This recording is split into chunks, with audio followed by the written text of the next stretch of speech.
আসসালামু আলাইকুম ভিউয়ার্স, কেমন আছেন আপনারা সবাই? আজকে আমি আপনাদের জন্য নিয়ে এসেছি খুব দুর্দান্ত টক ঝাল মিষ্টি তেঁতুলের আচারের রেসিপি। তাহলে চলুন প্রথমে উপকরণগুলো সম্পর্কে জেনে নেই।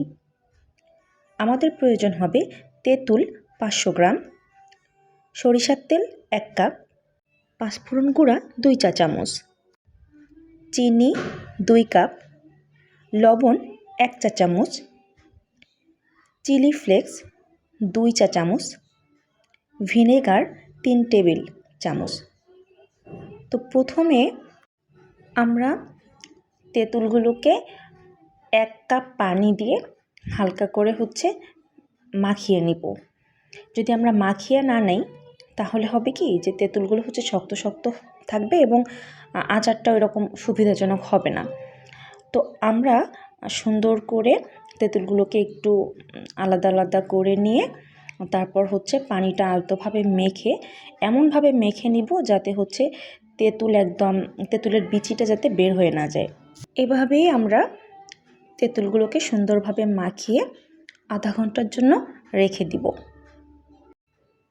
আচার আমার বরাবরই প্রিয়, তবে তেঁতুলের আচার আমার সবথেকে বেশি প্রিয়। এবং শুধু আমার না, আমি মনে করি যে কোনো মানুষেরই তেঁতুলের আচারটা আসলে প্রিয়। তেঁতুল দেখলেই কেমন যেন জিভে জল চলে আসে। আপনাদের কার কার তেঁতুলের আচার প্রিয় কমেন্টে জানাতে ভুলবেন না।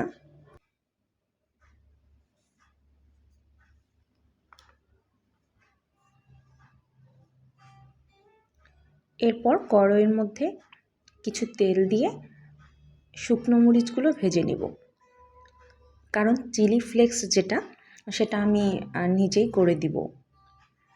এগুলো সুন্দর করে ভাজা হয়ে গেলে একটু মোটামুটি ঠান্ডা করে আমি এগুলোকে একটু গুঁড়ো করে নেব। এরপর কড়াইয়ের মধ্যে দিয়ে দিলাম 1 কাপ পরিমাণ সরিষার তেল।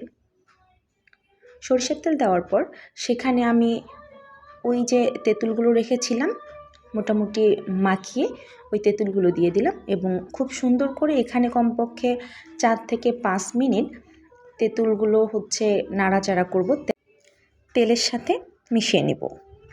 এরপর আমি দিয়ে দিলাম এখানে পাঁচফোড়ন গুঁড়া 2 চা চামচ,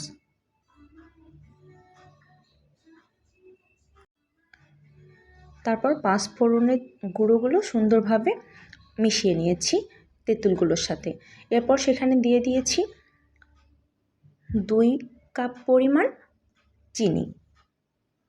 চিনিটা দেওয়ার পর চিনিটা সুন্দর করে মিশিয়ে নিব এবং আমাদের মাথায় রাখতে হবে যে চুলার আঁচটা থাকবে একদম লো ফ্লেমে।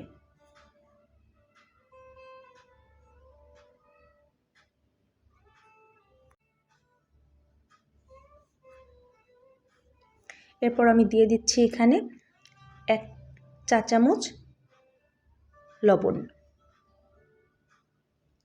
লবণ দেওয়ার পরও আরও সুন্দর করে মিশিয়ে নিব এবং এরপর আমি দিয়ে দিচ্ছি ওই মরিচের গুঁড়োগুলো বা চিলি ফ্লেক্স 2 চা চামচ।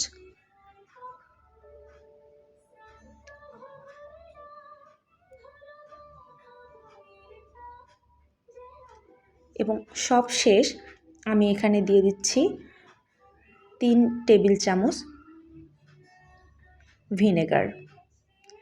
ভিনেগার দেওয়ার কারণটা ভিনেগার আচারটাকে দীর্ঘদিন সংরক্ষণ করতে সহযোগিতা করবে। মোটামুটি 6 মাস এই আচারটা আমরা সংরক্ষণ করে খেতে পারবো।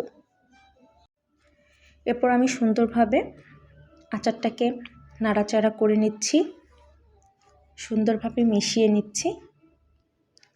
তেঁতুলের আচার তো আমার অনেক প্রিয়, আমি আসলে জানি না আপনাদের কার কেমন লাগে, কিন্তু আমার কিন্তু খুবই প্রিয় আচার তেঁতুলের আচার। আর যদি তা হয় টক ঝাল মিষ্টি, তাহলে তো কোনো কথাই নেই। আচারটা যখন একদম কড়াইয়ের সঙ্গে লেগে না থেকে উঠে আসার মতো হবে তখন বুঝে নেবেন যে আচারটা হয়ে গেছে। দেখুন, তাহলে তৈরি হয়ে গেল আমাদের আজকের সুন্দর টক ঝাল মিষ্টি স্বাদের তেঁতুলের আচার। ভালো থাকবেন আপনারা সবাই, আবারও দেখা হবে নতুন কোনো রেসিপি নিয়ে। আল্লাহ হাফেজ।